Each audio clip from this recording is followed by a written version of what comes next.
Welcome to the DevReady podcast. Joining me on the DevReady podcast today, I have Dr. Grace Ng. For those of you that are new here, I haven't actually met Grace before, learning all about her today the first time, along with yourselves. So, Grace, I'll let you take it away. So thanks, Anthony. Again, thanks so much for having me on this podcast. I really have enjoyed the content and I thought that was really helpful for small business owners. Like myself now, especially now that I'm starting my new journey. So the last maybe 20 years, I've been in and out of business on the corporate side. My first degree is an IT degree, and so I started as a market analyst for Asia Pacific. Went through a massive, I guess, journey watching the big tech companies as you'd see them now go through Web 1.0 to 2.0 and scale across Asia Pacific.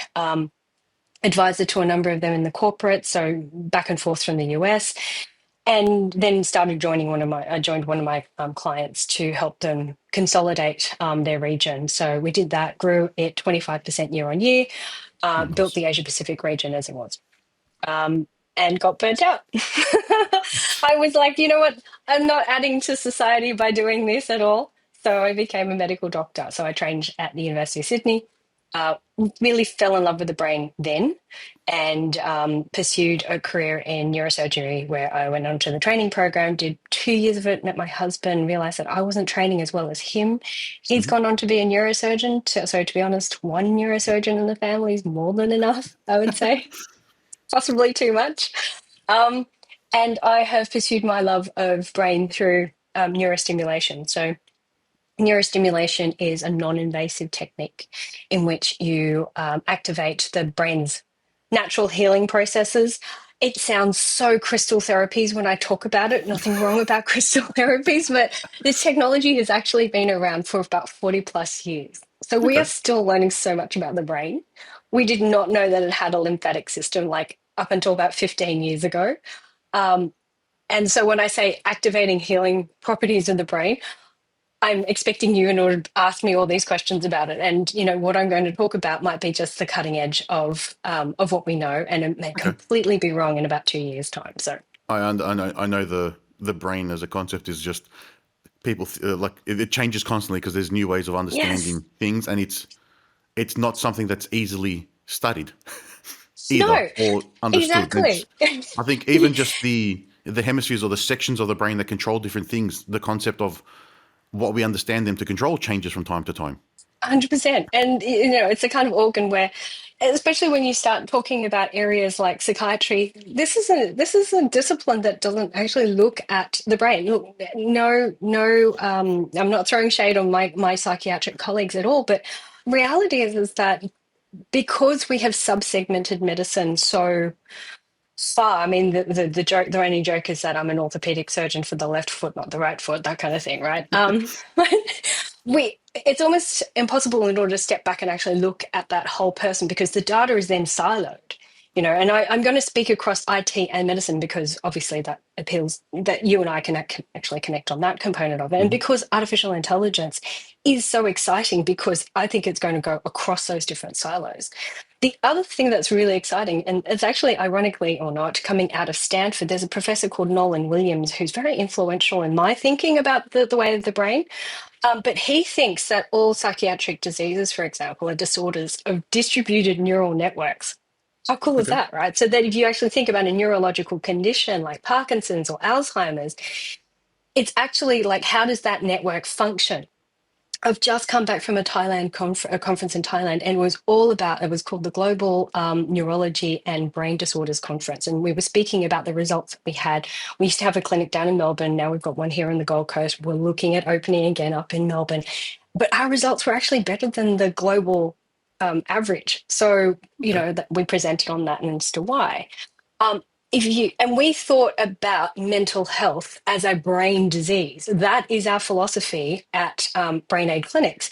And it's so exciting to connect with, you know, thinkers like, you know, Professor Nolan Williams and, you know, some of the amazing guys coming out of Dusseldorf in Germany and Thailand, etc. That are also approaching it as, well, there's a cellular disease going on here, but there's also a network connection connectivity issue going on as well. So you're focused more on sort of like the mental disorders, I think I don't know if I said that right. That people Yeah. face and how the brain handles them, as opposed to more like the physical, which is the Alzheimer's and the other one where you forget things, where they're just like a Parkinson's. build-up of Parkinson's, sorry, where they're like Yes. a Yeah. build-up of like I think a celluloid plaque on the brain, and that affects the pathways. If I've got Yeah, that so if correct, you, I have a very yeah, slight I think you're understanding of right. this. So yeah, no. So if you see it as a neural network itself, the brain is a neural network itself. So you may have a problem with the internet connectivity or Hmm. the device to device connectivity, but the device itself may actually be problematic. So what they did when they applied, we have a TMS machine here in our clinic here. So it's Oh a wow. $250,000 beautiful machine. This is the machine that we actually produce those better than global average results, right? Um, and this machine, or this kind of machine, a TMS machine, was used probably about 7 years ago. And I spoke to one of the researchers um, on Alzheimer's patients, and what they found was that Alzheimer's patients really responded to it. They actually got better cognitive scores, improvement in activities of daily living, etc. But it wasn't sustained. And they theorized at the time that it was because the damage by the time they actually affect people with Alzheimer's is that the damage to the cell It's is too late. actually too much. Exactly. Yeah. So it improved the connectivity, but it didn't actually improve the cell. And so the stuff that I saw in Thailand was this technology called transcranial percussive stimulation. When you apply it to wounds on the skin, what it does is that there's might have this big, great fungating ulcer. Apologies to anyone who's having coffee when time, but you might have this massive ulcer and it's not closing, for love or money or vacuum or or dressings or anything like that. And they would use this pulsatile kind of, and they'll shock. It's a shock wave, so it's like the sonic boom of a plane. There is Hmm. something about that signal because it looks almost cardiac in nature. It's that really sharp kind of peak and a downward trough, but it's not as deep as a downward trough, and then it kind of peters out. And what they found was that for ulcers that weren't closing, they'd start to granulate when you actually apply this TPS to them. So they thought, well, if we can apply it here, well, why can't we apply it to cells elsewhere in the body? So they did in cardiac, then they did in the brain. And what they're finding is that if you apply both, so TPS for the cellular regeneration Hmm. and TMS for the connectivity, then it is actually speaking to what Professor Williams is theorizing, which is that all of these psychiatric diseases, all these neurological conditions are actually disorders of this distributed neural network. So that it's the cell plus the connectivity, or it's the device plus the TCP, ICP connectivities that are actually the problem. Okay. Yeah. So Yeah. it's a physical issue then, not just Yes, a mental issue where it's change your mindset ex- and you'll improve, because you may not be able to because the pathways aren't working correctly and the cells are damaged. exactly, exactly. The Okay. cardiac analogy is like if you've got cardiac disease, well, we're going to be looking at the heart. Yeah. If you have a mental disorder, then it's an expression of a diseased brain, then at least let's improve the brain health so you've got a fighting chance of actually improving Yeah. We're your the same. mental Yeah. If health. it's a physical condition, improve the body to then solve that problem. So You got it. one thing in the brain space is if it is neural networks, is Yeah. there studies or does that assist in creating new pathways, not just repairing the existing pathways, so that way you can bypass the issue? Oh my Or God. Do you how want a good does job? that work? Like you can see. Exactly it. Yes. So that process is called neurogenesis, and they showed that it grows new connections. It may not grow new cells, but it activates the stem cells in order to Hmm. form, I guess, a repair mechanism. So it improves the blood flow. So VEGF, they've been able to test certain factors inside the blood to actually increase. So all of it essentially goes through like a tissue cellular regeneration, just like you see a scab essentially healing on your skin. Yep. That's essentially happening, or that's what they're theorizing is happening from all the factors that they're seeing. Of course, as soon as you cut the brain, a little bit of a problem in terms of actually putting it all the pieces back Yeah. together. So It's very hard to monitor and assess what it's actually doing. Even I think, as 100%. far as I know, which is a drop in the ocean compared to your knowledge, that like an MRI won't even get you to that level. It just highlights active centers of the brain during that session while you're doing a certain task. we're just activating the right area, and then whoever's assessing is just making an assumption saying, we've seen this area highlight in 10,000 people that when they're doing this task, that means Yes. now it's controlling that. Yes, yes. And so that is the personalized aspect of medicine. So you can personalize it in a number of different ways. There's the personalization where you're essentially comparing it to 40,000 other people. You know, the people are building databases. There's a large database, for example, coming out of Arkansas that's being used. And they're looking at it in terms of brain injury and a whole bunch of other things. So it's like you versus what is essentially statistically significant Yep. section of the population. Okay, fair enough, kind of thing. And then there's personalization that, like, well, that's probably the way we're going in terms of DNA analysis or unique to your particular brain function. We know that fMRI and MRI, so this machine, for example, does MRI navigated or fMRI navigated RTMS. We Hmm. chose that because we think that's medico-legally and ethically correct, because not using it means that you only have an accuracy of 40%. I cannot imagine applying Okay. something with that level of accuracy to the brain. So we use Yep. an fMRI one that is like almost 90 to 99% accurate for its ability to target the dorsolateral prefrontal cortex. And then we also combine it with a DNA nutrition assessment. And we do that because there's been so much research actually led out of Australia. So Felice Jacka and the Food Mood Institute out of Deakin back in 2017 demonstrated SMILES trial that you can actually change mood by food alone. So pursuing a modified Mediterranean diet Yep. will actually improve your mood. So there's no point in me stimulating your brain and then you going and sitting in front of a couch, not sleeping, eating junk food, drinking Coca-Cola and It's just essentially it's a playing waste. Playboy for the next, yeah, it's just a waste, Yeah. right? Okay. So it's an uphill battle. Like eventually something will change, but wouldn't it be nice if we're all kind of like, you know, rowing in the same direction? So we came up and with Thought Movement and Food, which is a lifestyle modification program. And we think that that's the reason why our results are actually better than the global average. That we're actually making neuroplastic or encouraging a neuroplastic environment, neuroplasticity, the ability for neurons and neuronal cells to change, Hmm. neurogenesis, where there is that formation and the activation of the stem cell factors, stem cells inside the brain itself, and then that rewiring that essentially occurs. So if we can improve the cellular quality and improve their ability to communicate with each other, we can actually walk back a number of the symptoms that patients are experiencing. And we've seen that definitely on the depression and anxiety scale. Okay. Can I tell you So, something really exciting though? We're yeah. seeing this in Alzheimer's as well. So Oh so wow. mild cognitive impairment and brain fog. So like even if we think about brain fog, which has really come up into like the lexicon now after COVID. So from COVID induced brain fog going up to maybe mild cognitive impairment, moderate cognitive impairment, going to severe where, you know, diagnosis of Alzheimer's or some form of dementia is imminent. We can actually see changes, not just with RTMS, but using other neurostimulation techniques like lifestyle modifications, like TPS. Okay. And that means that a diagnosis is no longer your fate. Your Yep. genes are no longer your fate. You can change the environment in which they're being expressed. So Isn't what that you mentioned cool? Like, before, that's amazing. yes, And what you mentioned before, that covers the entire like healing of the brain that you mentioned yes. at the start. This with the Alzheimer's or dementia, is that avoiding like that issue that from my understanding is that plaque buildup and that's what causes it in the brain. And then now it's the neurogenesis creating the new pathways and allowing that to gain function again. So this is how I think about plaque, and I'm going to use I'm going to use an IT one because you and I. Yeah. So imagine you have erroneous code. So I grew up in the object-oriented Yep. era, right? I think we all did.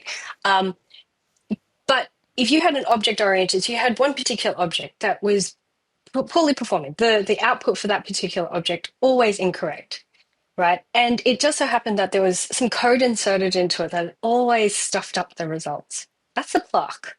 Hmm. So as a result of the plaque, so the plaque is as much a result of bad coding as well as it then causing other Other things to problems. fail. Exactly. Okay. So what they're finding is that yes, you can remove the plaque. That will help, but actually part of it is to go back to almost first principles and actually And go, well, why remove, is the plaque there? prevent it. Exactly. Okay. Exactly. So Yeah. My grandmother had dementia, and it's a Oh, I'm terrible thing to sorry. see, and It is. it's something that I don't ever want to have. Like, that's a fear of mine, is like not being able to use your own brain. Like, Absolutely. Yeah. and seeing, like, hearing that as a result, and knowing that something can happen about it, it's an amazing thing to see. Yeah, we're so excited. And like, I cannot wait because what we need to do is, of course, put it through the scientific rigor of clinical trials and etc. But we will Mhm. absolutely recruit because I'm exactly with you at that. My grandmother had vascular dementia as well. You just Yep. lose them, and it's a terrible way to die, I think. Yeah, So, most of the time she yeah. was reverted to memories of a child, and she wouldn't recognize any of us, and it was just, yeah, terrible. At one point she broke her hip, but then she was So bedridden because she nice, couldn't go yeah. through the therapy anymore and the physio to them, because she didn't understand what was going on. So it was a bad decline. I'm really sorry about that. Yeah, look, hip fractures in women, That's a long time ago. there's so many things that we can champion, and I think that if we can actually champion a reversal in cognitive loss, Yep. um, I dare not say something like cognitive gain, but essentially like a reversal in which the symptoms of cognitive loss are essentially walked backwards. I think that that would give us so much hope. So, Yep. yeah. And before we dive into the AI and then Mm. neural networks of the brain, and then AI replicating neural networks, trying to fix neural networks, you mentioned at And the digital start. twins, don't forget that one. Yeah, true. You mentioned at the start that it's not sort of like crystal healing. From what I understand, there is some crystals that work in the fMRI machines, so it is a bit of crystal healing, and that's the basis of how they operate. You got me there. Yeah. So for anyone that's interested in MRI and MRI technology, so usually it tracks glucose or it tracks hydrogen molecules in PET machines, I think. But essentially, they have to lock on to something that changes, whether or not it's an element or it's even a proton or etc. And the idea is that there is a state that changes through activation. Now, that activation could be a task or activity. Yep. So read this, sing this, twitch, scratch your nose, that kind of thing. Um, or it could just be, the fact that they're doing the MRI and you're just lying there, etc. So Yep. we use a mapping form of the MRI, but we most definitely have a machine that can handle the fMRI. We just need to make sure that we're doing things that are accurate and well researched and supported. Of For the course. very fact that our area sounds like it's crystal Yep. therapies and it's cutting edge, even though it's 40 years old. Yeah. Everyone's AI in business at the moment, they're just thinking about large language models and ChatGPT, which may help you write a medical paper potentially if you can prompt it well enough. But I don't think Yep. that's the AI that you're talking about in your space, because you're going to be doing more traditional machine learning, neural networks with data and predictive statistical analysis. So how do you Yeah. see So, that those neural networks trying to fix the brain's neural networks and prevent the damage from getting worse? oh gosh, it's a huge question. So, I mean, I think machine learning is more accurate. So for those people that are more nuanced about, yeah, it's not AI, it's machine learning. I think we've all spoken to those guys. Um, Yep.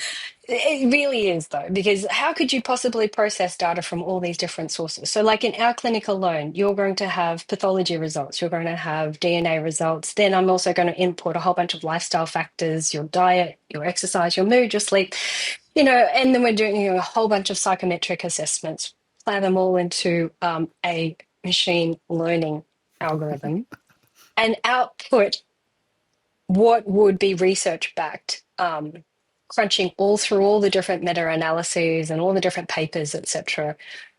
How do you actually do that if you are not going to have something as well powered as a machine learning algorithm that's able to do that? Now, of course, we've got a helping hand because Google has made a number of different investments. MedPalm, for example, which is a medical large language model. So, I mean, the people that are out there right now saying, "Oh, it's never been cheaper than ever in order to start a $1 billion company," they're absolutely right because there's just so many tools out there, right? And Yep. I think that's probably a really good point in order to bring DevReady into this conversation, which is like, don't do this by yourself. Like, what does Mr. Beast say? Like, consultants are gifts from God, right? Hmm. Because they've done it before. They save you time, etc.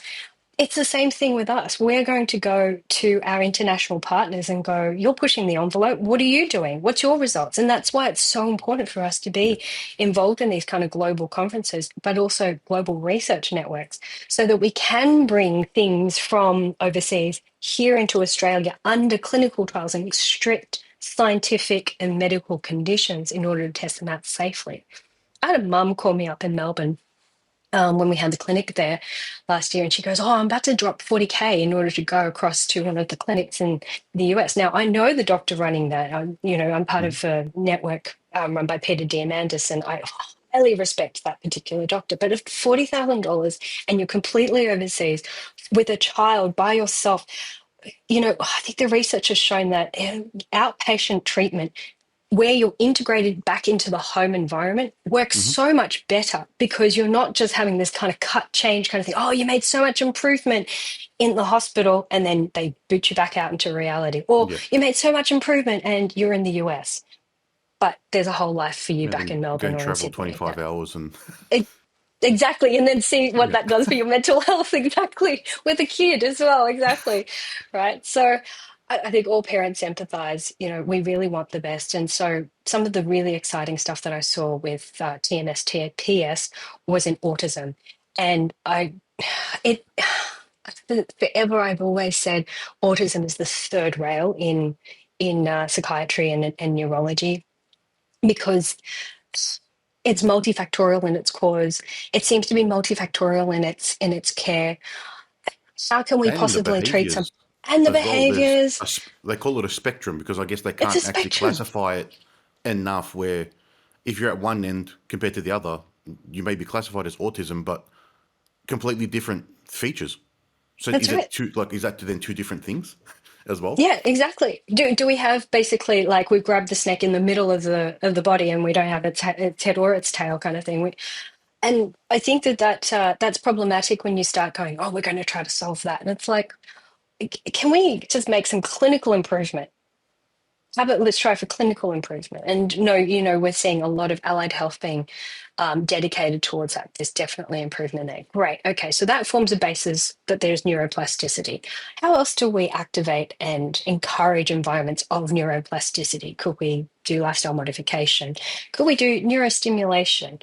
And I think that perhaps is a more helpful structure for parents to navigate what are fairly murky waters. And difficult to understand technologies coming into that space. Okay. So in the space you're in at that bleeding edge or just behind, and you've got the other partners that are pushing the envelope wherever Yeah, you may be. So you may be at a bit of both in different parts of the business. Are you seeing that with AI? A lot of the challenge is now trying to have the data sets prepared so you can use them in those models and have them trained and prepared. Because that's what we've seen. A lot smaller businesses just trying to do things. All right, you want to write content, ChatGPT is great. You can do some automations, but if you really want to do something custom that's going to be your competitive advantage, you need to have a large data set that you can train on that's been groomed to be accurate as well. absolutely. And I was listening to the All In podcast and they were talking about regulatory capture. And I think that this is the biggest challenge that you have um, huge data sets that have been very well protected, even with the regulatory change and the need in order to have interconnectivity. They still sit largely outside of those particular silos that one would actually say is digitized. So that's patient notes, voice conversations, etc., kind of thing, not recorded, not documented, a whole bunch of Yeah. data outside, sit in silos, take forever in order to build what would essentially be a genuinely usable data lake. And then you have, I guess, the model that I like to think about in terms of AI is that you have essentially a large language model that is trained for medicine. You have a unique repository that is unique to your own custom capture. I think that would work really well from a proprietary point of view. Hmm. And then you have the ability to interrogate across it, right? So Yeah. input the data from the different sources and across it. I think that to me is a design that might actually work really well at scale. But that's not currently the situation that we've No, got. I think that ties into you would need every interaction completely recorded. So every input face-to-face interaction will need to be recorded, so you can capture the Mm, nuance in what you're saying, the questions that you're asking, which may not be present in those data sets, yep. but you know to ask, or you can tease out the information that a standard question isn't answered by person A, but person B would answer it. So Hmm. there's always going to be those little nuances, especially in this space where it's everybody's a unique system, a thousand Hmm. different factors in the environment that affect it, and you need to understand, try and uncover the fog of what's actually happening. I think you're onto something because I was just listening to Peter Diamandis interview someone, and he said, "Look, the wearable that we're actually interested in is not related to like physical touch on a body, etc., kind of thing. We're actually interested in voice." And there's an AI solution that we're working on with a gateway device, and we will be focusing on the power of voice. Past examples of mental health clinical trials that have gone wrong has been very much focused on the phone. Hmm. You're depressed, you're tired, you're anxious. You don't have the system or the rhythm that you and I might have to actually plug your phone in or your wearable in. So it runs out of battery. Your data collection incorrect, Fails. Yep. fails, etc. kind of thing. So things like that, you start thinking about, okay, well, what's the reliability of capture? So not so much of compliance, but what do you like to adhere to? And can we essentially, as a third party, monitor you? Not in a third state kind of way, but essentially you are allowing us in order to help you. And the observation that is possible from a device, from a wearable, needs to be thought again. I think voice is actually a really powerful medium to do Yeah. that. And we're getting to that better battery technology, which all of that relies on over time, which will allow that longer life, better capture. So that someone may go into a trial and have a 30-day cycle or a repeat effectively to change a device like they would change their medicine. Yes, It's just going to take time to yes, get there. 100%. Yeah, Yeah. absolutely. I love And that. I love that you're thinking of that. Yep. just before we wrap up, I've just got something that I've seen on a couple of podcasts and read about, which is the AI research model for the medical space that's come out of Google recently. I don't know if you've Mm, heard about it. I think it's the last couple of weeks. So it was able to do research on a specific topic, and I think it was in 2 hours or 2 days. It took, I can't remember exactly how long it was, where people have been working in the field and it took them 2 or 3 years to solve the problem. yeah, yeah. So you can now design proteins for a particular purpose. So you want a protein that will lift oil and dirt and then biodegrade inside the sea and not kill sea turtles, etc. You can design that. Similarly, you can crunch data in a far more effective way than ever before, right? Hmm. The challenge with all AI regulation at the moment, we just saw this recently with APRA, the Australian Health Practitioner Regulatory Authorities, changes to the AI legislation. They published it in August Hmm. last year. And shout out to my cousin Ken, who's a professor now at University of Washington in AI for bringing me up to speed about them. The crux of all of it is, guess what? If you use AI, you might use Heidi, you might use a whole bunch of different, recording devices and all that kind of stuff. In the end, the practitioner is still responsible for it. Like, because, of course, in this highly medico-legal, highly Hmm. litigious environment, somebody has to be able to be responsible, if not sued, right? Yep. If something goes wrong. And it's definitely not going to be the AI companies Yep. at this point. So, what is that? What am I trying to say? Is that it's so wonderful that Google has published this app. I've seen the Notebook LM stuff that they've been doing. They've been doing some really cool stuff in terms of their ability. I think Gemini is probably one of the most powered AI engines out there at the moment. Problem is that a human has to still stand behind it. Now, Yep. Eric Topol just recently did a New York Times op-ed piece, and he showed that AI is actually outperforming even doctors with AI optimization. So if Yep. you've got an AI in your pocket and helping with the kind of thing, in fact, the addition of the doctors, these us meat sacks, was not actually useful to the AI. So Yep. Yeah, what there's are the tests where it's implications like there? 85% compared to 94% accuracy in reading MRI and X-ray scans, and then certain 100%. diagnoses. That's right. So, what does that mean for all our radiology colleagues who were, if you were trained in the old traditional kind of model, and almost all skill set, as Naval would actually say, is essentially kind of like you being mentored and apprenticed all the way through your career, right? So, you start on the chest x rays and you start Hmm. on the, CTs and all kinds of. None of that is going to be relevant to the new radiology graduates now. How do we train them? Right. Yep. So similarly, if in IT, when you and I both started, if we decided to be developers, we cut code, hello world, all that kind of stuff, right? Yep. But now coding is essentially orchestration, right? Yeah. I'm Yeah. going to You're a grab a piece of supervisor. hello world. That's right. Exactly. You're a supervisor. You never cut code. You can't dive into each thing that's going on. Your object orientation, as an Yep. example, something's going wrong in that particular chunk of code. You're not able, in order to actually dive through it unless, of course, they're like you, Anthony, where they used to cut code from Yep. scratch, right? So it becomes problematic in the way that we think about all apprenticeship-based models, and that includes also research. Research, first you analyze the table, then eventually you're going to do maybe a literature review, then you get trusted with a meta-analysis, maybe you get trusted with your own clinical trial. Problem there is, at what point in time do you essentially go, you know what, it's just easier to hand it off to Google. But if I'm Yep. responsible for it, how do I assess the fact that that is actually true, that is actually Yep. accurate? And then your So concern as the medical practitioner is that's a black box. It's telling me totally, this, and exactly. I will Yeah, now and take that into a consideration and make my own assumption based on it. So that's where exactly. they reduce the accuracy. That's exactly right. And then you go, okay, well, you know what? If I'm not going to be able to trust your results and I'm responsible for it and I lose my license if Yep. I'm going to trust you, I'm just going to do it myself. And you know that that's human nature. We see that with all the small business owners who are like, you Hmm. know what? I could outsource my bookkeeping, but I may as well stay up to 2 a.m. and do it myself if it means that I get my BAS right and I'm going to Yeah. save $60 an hour, right? And you're like, don't do that. But So on that point, then, do you see hmm, that those enhancements or breakthroughs will come out of probably the non-westernized countries where it's not as litigious and not as much onus put onto the doctors? Because then they won't have that barrier and they may be able to make those breakthroughs easier because they can just, here's the AI telling me this, let's move forward with it potentially. it's a good observation. I mean, look, Brand Um, Australia, in the medical sense especially, it's got such a high value because our TGA is just so good at protecting us and making sure everything's to standard. You know, yep. full credit to these guys for what they do on the budget that they do it on. The challenge is that where do you then push the envelope? Maybe it is in less regulated environments, or maybe it's in areas where they go, you know what, we don't know everything about this Hmm. particular body that is the human brain or the human body itself.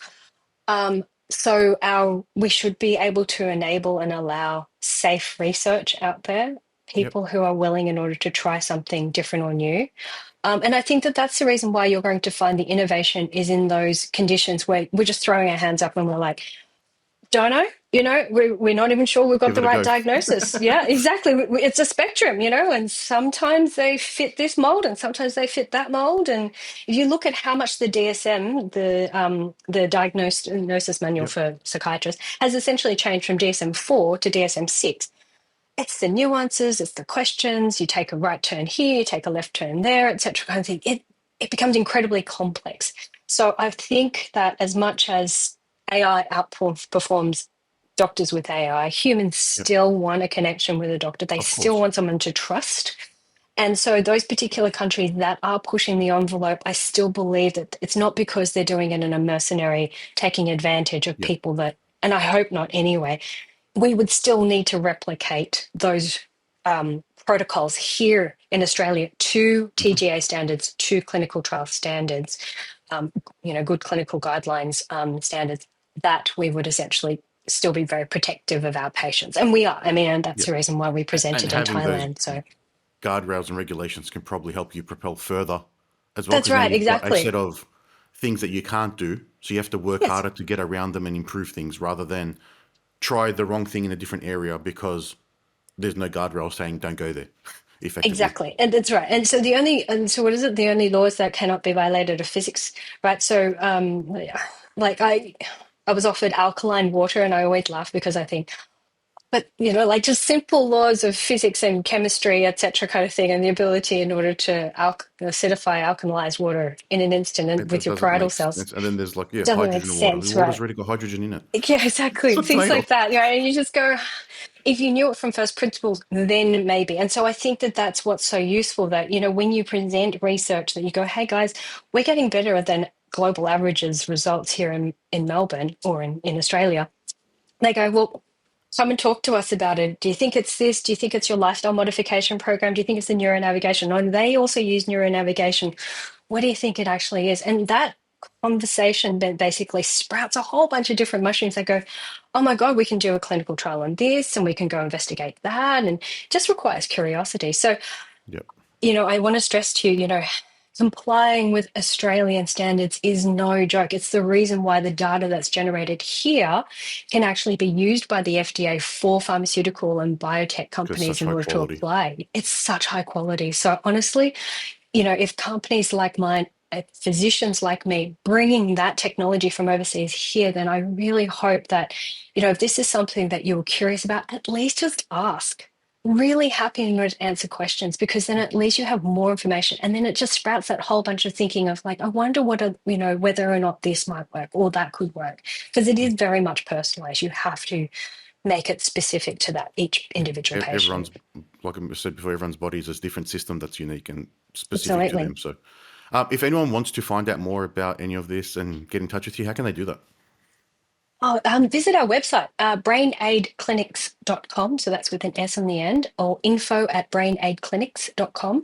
Happy to have a chat or send through emails. We have an entire research dossier that we usually reserve for our physicians because, you know, Mhm. like, it's pretty boring, but it is really comprehensive across Alzheimer's, Parkinson's, and a whole bunch of other conditions that RTMS, which is on label for depression. So it is available on the MBS for treatment resistant depression, but we are investigating it for other conditions. Yeah. And part of that, I think, is our responsibility is to amass the data out there that would support why we would believe in it. So we're happy to share that with you. Awesome. Well, it's been an amazing chat. I'm sure we could have had a few hours Yeah, long really enjoyed podcast and it. probably do a couple other episodes. It's amazing to see the breakthroughs that are happening and how you're able to help people. And it'd be awesome just to keep in touch and just see where you're going with all of this, because you are at the cutting edge of all that sort of research and We AI need, and technology. yeah, we need all the help that we can get, especially with you and your AI and your tech background. The fact that you really understand it already, absolutely, I'd love to keep in touch. Awesome. Thanks so much, Grace. Have a Thanks, great day. Anthony. Cheers.